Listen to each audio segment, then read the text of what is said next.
Good morning, church. It's Michelle here. As Hale mentioned yesterday, we're going to share a devotional thought with you each morning just to help you get your day started. And we're going to take a lot of these from this book, Disciplines. And today's reading comes from the book of Ezekiel, chapter 37. It might be a story that you're familiar with. In this story, Ezekiel, the prophet Ezekiel, comes upon a pile of dry bones. And God tells Ezekiel to prophesy to these dry bones, to speak the name of God, and that these dry bones are going to come to life. And so I'm sure Ezekiel probably thinks, I don't know about that. But Ezekiel is obedient, and he does what God has asked him to do.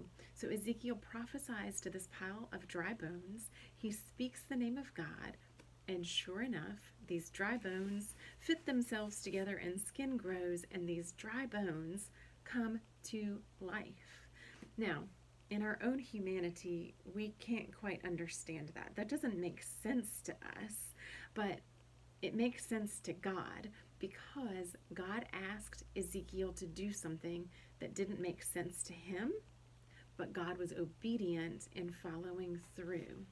So I think that sometimes God asks us to do things that maybe we don't fully understand. We can't see the end result, and so we think, I don't know about that, God, because we don't fully understand it ourselves. We can't fully comprehend the end result, and so we question that.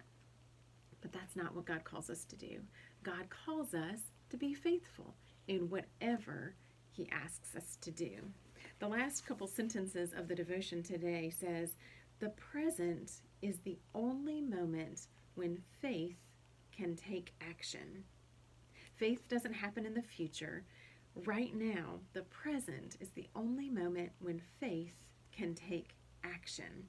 What does God call us to do now? What does God call you to do today in this unique situation that we're all in? What might God be calling you to do that doesn't fully make sense, that you can't necessarily see the end result for, but what does God call you to do today? Because that, people, is faith. I hope you enjoy your day, and we'll see you again tomorrow.